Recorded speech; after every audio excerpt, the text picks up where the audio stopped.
मज़मून physics class 10 बाब 16 सबक पहिरियों बर्क़ मक़नातीसियत इलेक्ट्रोमैग्नेटिज़म। अस्सलामु अलैकुम प्यारा ॿारो, सिंध ऑनलाइन स्कूल में भलीकार आऊं आहियां सनाउल्लाह महर। हिन वीडियो में जेको असां अॼु मौज़ू पढ़ंदासीं उहो आहे बर्क़ मक़नातीसियत जो तारुफ़ यानी इंट्रोडक्शन ऑफ इलेक्ट्रोमैग्नेटिज़म। हिन मौज़ूअ खे शुरू करण खां पहिरीं असीं हिन मौज़ूअ जा सिख्या जा मक़सद सम्झंदासीं, जंहिंजी पहिरीं पाण में चवे थो understand the basic concept of electromagnetism यानी बर्क़ मक़नातीसियत जे बुनियादी तसवुर खे सम्झणु। ॿी पाण में चवे थो describe the importance of electromagnetism in real life यानी अमली ज़िंदगी में बर्क़ मक़नातीसियत जी अहमियत खे बयानु करणु। वाई वी स्टडी दिस, हीअ असां छो था पढ़ूं। By studying this we understand how electricity and magnetism work together to control most natural and technological processes. It helps us understand the working principles of electrical appliances, motors, generators, and communication systems. This topic also builds a strong foundation for advanced studies in electricity, electronics, and modern physics. यानी ही मौज़ू पढ़ण सां असां उहो सम्झी सघंदासीं त बिजली ऐं मक़नातीसियत कीअं गॾिजी कमु कनि थियूं त जीअं अक्सर कुदरती ऐं टेक्निकल अमलनि खे कंट्रोल करे सघिजे।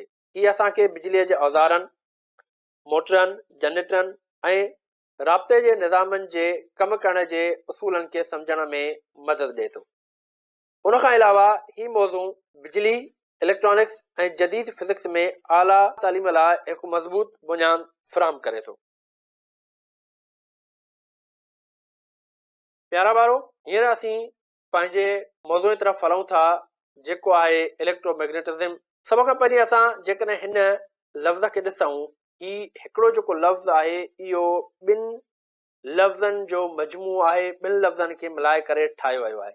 हिकिड़ो जेको हिन जो पार्ट आहे उहो आहे इलेक्ट्रो ऐं इहो लफ़्ज़ वरितो वियो आहे इलेक्ट्रिसिटी मां यानी चार्जिस। ऐं ॿियो जेको हिसो आहे हिन लफ़्ज़ जो उहो आहे मैग्नेटिज़म जेको वरितो वियो आहे मैग्नेट मां।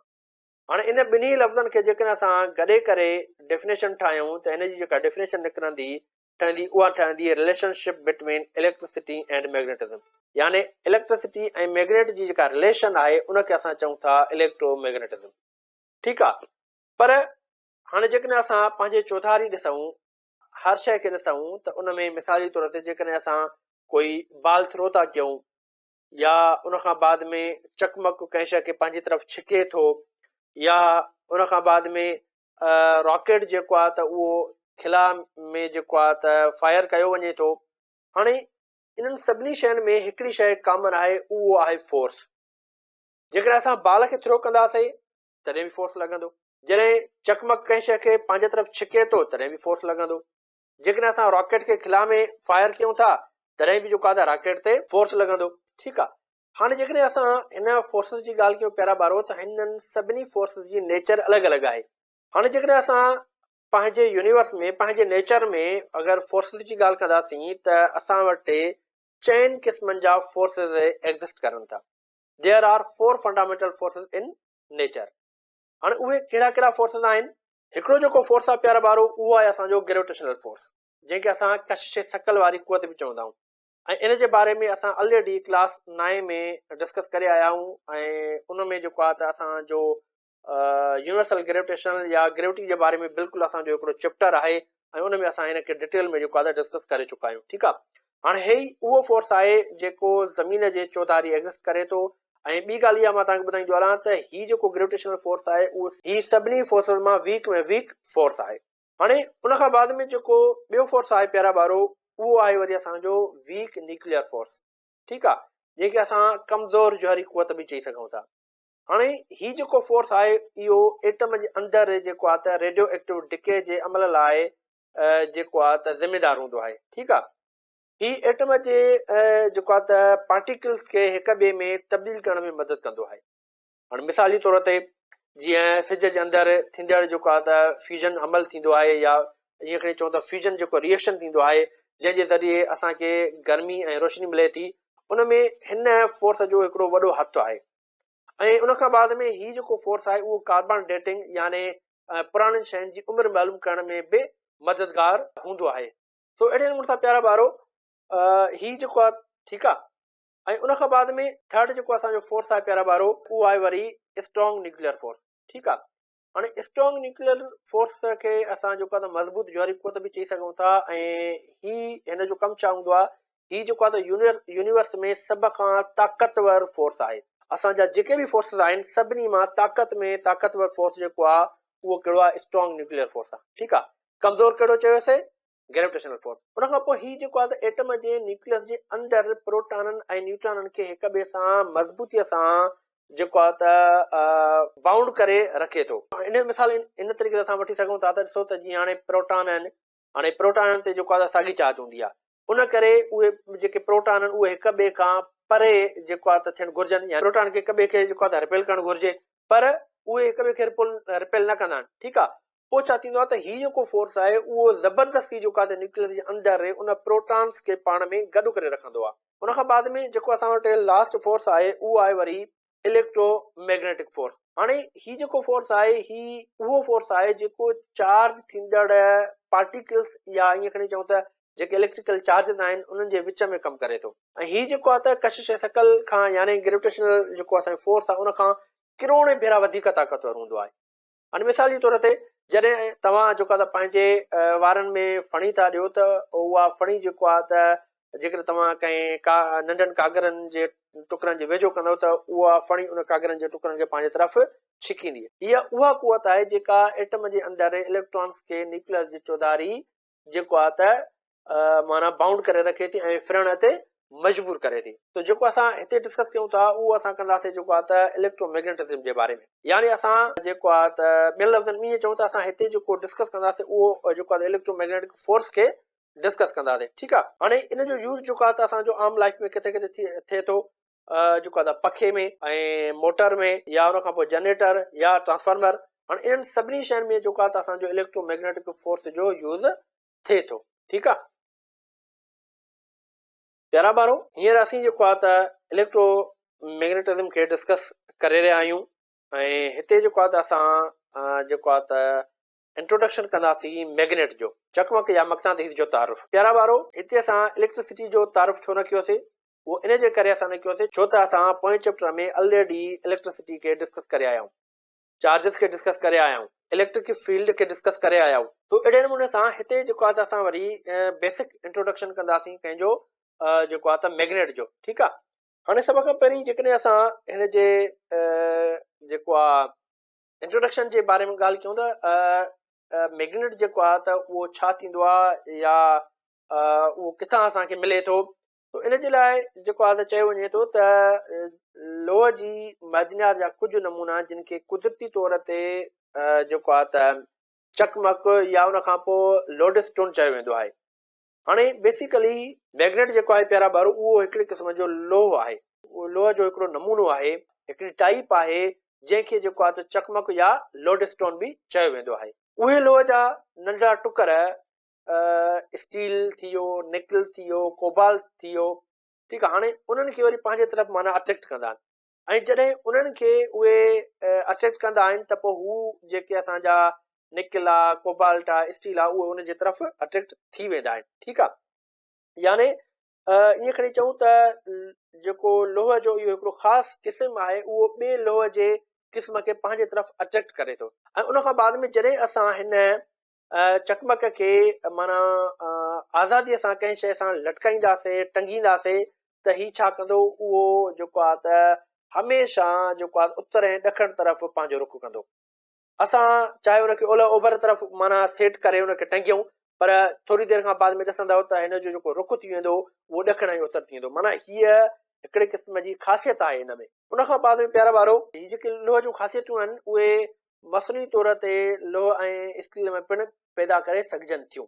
हाणे इनखे असां कहिड़े तरीक़े सां लिखी सघूं था, उनखे असां हिन तरीक़े सां कुझु लिखी सघूं था त जीअं चवे थो त certain specimens of iron core called lodestone acts as a natural magnets. They act materials such as iron, steel, nickel and cobalt. जीअं मां तव्हांखे ॿुधायो, लोह जी कुझु ख़ासि मदनियात जिन खे लोडस्टोन चयो वेंदो आहे, कुदरती मक़नातीस तौर कमु कनि थियूं। ही लोह जे टुकड़नि जहिड़ो स्टील, निकल ऐं कोबाल्ट खे पाण सां छिकनि थियूं। उन खां पोइ चवे थो त when magnet is suspended freely, जॾहिं असां चकमक खे कंहिं शइ सां आज़ादीअ सां जेको आहे त उनखे लटकायूं था, कंहिं शइ सां अटैच कयूं था, त पोइ छा थो थिए त it always points in north south direction, यानी उहो हमेशह उत्तर ॾखण तरफ़ जेको आहे त रुख करे बीहे थो, चाहे असां उनखे कहिड़े बि तरफ़ जेको आहे त लटकायूं, पर ही कहिड़ो तरफ़ ॾेखारींदो असांखे, उत्तर ऐं ॾखण तरफ़ ॾेखारींदो। उन खां बाद में पहिरां वारो अॻिते वधी करे चवे थो त these magnetic properties can also be produced artificial in iron and steel, resulting in permanent magnets and electromagnets। हाणे चवे थो त इहे जेके प्रॉपर्टीज़ आहिनि जूं इन मैग्नेट्स जूं, इन्हनि प्रॉपर्टीज़ खे असां जेको आहे त आयरन ऐं स्टील में आर्टिफिशियल बि जेको आहे त प्रोड्यूस करे सघूं था। पोइ उन जे रिज़ल्ट में असांखे छा मिलंदो, असांखे परमानेंट मैग्नेट बि मिली सघे थो ऐं इलेक्ट्रोमैग्नेट बि मिली सघे थो। हाणे थोरो असां इहो ॾिसूं त असां परमानेंट मैग्नेट कंहिंखे था चऊं ऐं इलेक्ट्रोमैग्नेट कंहिंखे था चऊं। हाणे जेकॾहिं असां परमानेंट मैग्नेट जी ॻाल्हि कयूं पहिरां ॿारो, त परमानेंट मैग्नेट खे बार मैग्नेट बि चइबो आहे, जेको आम रिवाजी तव्हां ॾिसंदा आहियो, आम तौर ते तव्हां लेबोरेटरीज़ में, स्कूल में या जिते किथे ॾिसंदा आहियो। ठीकु आहे, हे असांजो हिकिड़ो परमानेंट मैग्नेट आहे। ठीकु आहे, या असां हिनखे बार मैग्नेट बि चई सघूं था। हाणे इन जी डेफिनेशन कीअं असां लिखंदासीं या इनखे असां डिफाइन कहिड़े नमूने सां कंदासीं, इन जे लाइ चवे थो a type of magnet that retains it's magnetic properties indefinitely even after removing the external magnetic field. चवे थो त ही जेको आहे त मैग्नेट जी उहा प्रॉपर्टी आहे, जॾहिं असां जेको आहे त इन खां मैग्नेट परे बि कयूं तॾहिं बि जेको आहे त उहो जेको मैग्नेट आहे उहो पंहिंजी प्रॉपर्टी जेको आहे त माना रिटेन करे। ठीकु आहे, साॻी प्रॉपर्टी हुन में मौजूदु हुजे, चाहे असां हुनजे भरिसां ॿिया मैग्नेट जेको आहे त परे बि खणी वञूं, या असां हुनजी चौधारी जेका मैग्नेटिक फील्ड असां ॾिनी आहे, चाहे उहा फील्ड बि असां हुनखां रिमूव कयूं। ठीकु आहे, तॾहिं बि हू पंहिंजी प्रॉपर्टी जेको आहे त चेंज न करे। उन खां बाद में असां अचूं था हाणे सेकंड ते, जेको आहे असांजो इलेक्ट्रोमैग्नेट। हाणे इलेक्ट्रोमैग्नेट खे असां टेम्पररी मैग्नेट बि चई सघूं था। हाणे इहो कीअं, इन जे लाइ चवे थो a type of magnet where the magnetic field is produced by an electric current। हाणे चवे थो त इहो जेको आहे त हिकिड़ी टाइप आहे मैग्नेट जी, जंहिंमें असां छा कंदा आहियूं, इलेक्ट्रिक करंट ॾेई करे कंहिं बि शइ खे उन में असां मैग्नेटिक फील्ड जेको आहे त प्रोड्यूस कराईंदा आहियूं। इन जो मसइलो असां हिन तरीक़े सां खणी सघूं था। मिसाल तौर ते हिकिड़ो असां वटि कोको आहे ऐं उन कोके में असां छा कयोसीं, हिकिड़ी वायर जेको आहे त माना जेको आहे वेड़ीसीं। हाणे उन वायर जा ॿई जेके पासा आहिनि उहे असां कंहिं बि सोर्स सां या बैटरी सां जेको आहे अटैच कयासीं। हाणे जॾहिं असां बैटरी सां अटैच कयासीं त हीउ जेको कोको आहे इहो असांजो जेको आहे त मैग्नेट थी वियो, एक्ट कंदो एज़ अ मैग्नेट।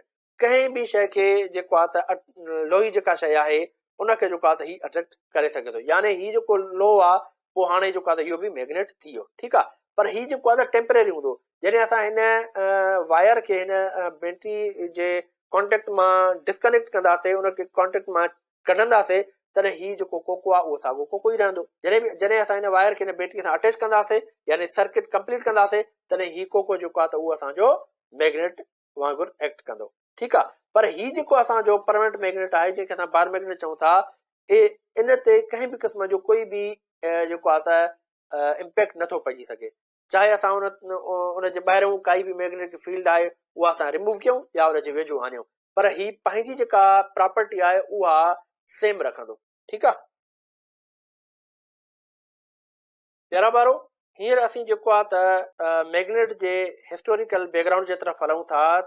तो सभ खां पहिरीं जेको आहे त चयो वञे थो त माना 2500 साल अॻु जेको आहे त यूनान मूजिबि माउंट आडिया ते मैग्नेट नाले हिकु रेडार हुयो। उहो जेको आहे त पंहिंजो रेडा पियो चारे ऐं रेडा चारींदे जेको आहे त हिन ॾिठो त हिन जी जेका लठ हुई उनजी जेका हेठी चुंब हुई उहा जेका त लोह जी हुयसि। ठीकु आहे, पोइ हलंदे हलंदे छा थियो त उहा पोइ उन पहाड़ ते उनजी जेका उहा लठ आहे उहा कंहिं पथर सां चिंबड़ी पई। उन पथर ते जेको नालो रखियो वियो पोइ हिन जे नाले ते ई रखियो वियो, यानी मैग्नेट। ठीकु आहे, सो हिकिड़ी ॿी बि थ्योरी अचे थी जंहिंजे मूजिबि चयो वञे थो त एशिया माइनर जे इलाइक़े मैग्नेशिया में कारे रंग जे लोह जी मैदनियात वॾे मिक़दार में मिली हुई, जंहिंमें छिकण जी जेको आहे त ताक़त हुई। पोइ जेको आहे त उनखे जेको आहे त वरी माना मैग्नेट जो नालो ॾिनो वियो। उन खां बाद में थोरो जेकॾहिं अञा असां पोइते हलूं, यानी 800 BC में, त 800 BC में असांजो जेको आहे त अरिस्टोटल, जंहिंखे असां अरस्तू चऊं था, उन खां पोइ जेको आहे त प्लेटो, जंहिंखे असां अफलातून चऊं था, या उन खां पोइ ह्यूमरस, जा जेके लिखणियूं हुयूं, जेके उन जा बुक हुया, उन्हनि में जेको आहे त उन लोटस स्टोन जो ज़िक्र मिले थो, यानी उन पथर जो ज़िक्र मिले थो। उन खां पोइ क़दीम जेके मिस्री हुया, जेके एंशियंट इजिप्टियंस हुया, पोइ उहे जेको आहे त पंहिंजी रोज़ानी ज़िंदगीअ में चकमक जी जेका कुवत आहे उनखे इस्तेमालु कंदा हुआ। उन खां पोइ वरी 200 क़बल मसीह में चीननि जेको आहे त चकमक जी तरफ़ ॿुधाइण वारी ख़ासियत खे दरियाफ़्त कयो त यानी चकमक के आम रिवाजी आम ज़िंदगी में इजिप्शियन त यूज़ कंदा हुआ, पर उनखे तरफ़ जी ख़बर न हुई त को चकमक जेको आहे त उहो तरफ़ बि ॿुधाए सघे थो। जीअं त असां पोइ स्लाइड में डिस्कस करे आयासीं त चकमक खे जॾहिं बि असां कंहिं शइ सां जेको आहे त लटकाईंदासीं, ठीकु आहे, फ्री फॉल हुनखे छॾींदासीं असां, त पोइ छा थींदो त उहो जेको आहे त हमेशह ॾखिण ऐं उत्तर वारो रुख ॿुधाईंदो। ठीकु आहे, हाणे इहो जेको रुख मालूम कयो हुयो, इहो सभ खां पहिरियों कंहिं कयो, इहो चीननि कयो। ठीकु आहे, तो प्यारा ॿारो चकमक में जेको आहे त मुस्लमान साइंसदाननि जी बि जेको आहे त कॉन्ट्रीब्यूशन आहे। तो मुस्लमान साइंसदाननि छा कयो, सभ खां पहिरीं जेको आहे त नेविगेशन में जेको आहे त चकमक जे तरफ़ ॿुधाइण वारी ख़ासियत खे जेको आहे त इस्तेमालु कयो।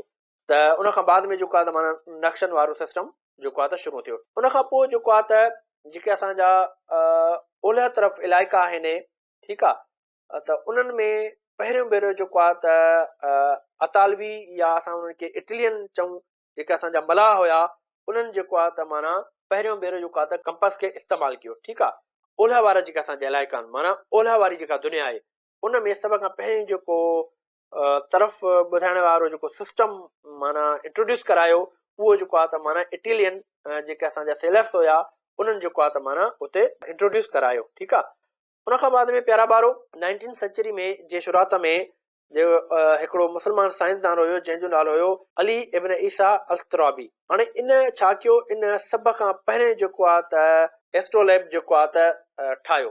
ठीकु आहे, हाणे अगरि जेकॾहिं असां एस्ट्रोलैब जी ॻाल्हि कयूं प्यारा ॿारो, त इहो छा कंदो आहे, इन जो कमु छा आहे, इहो जेको आहे त इन जे लाइ चयो वञे थो त astrolabes to measure the altitude of celestial bodies like stars and suns to determine the time, latitude and direction.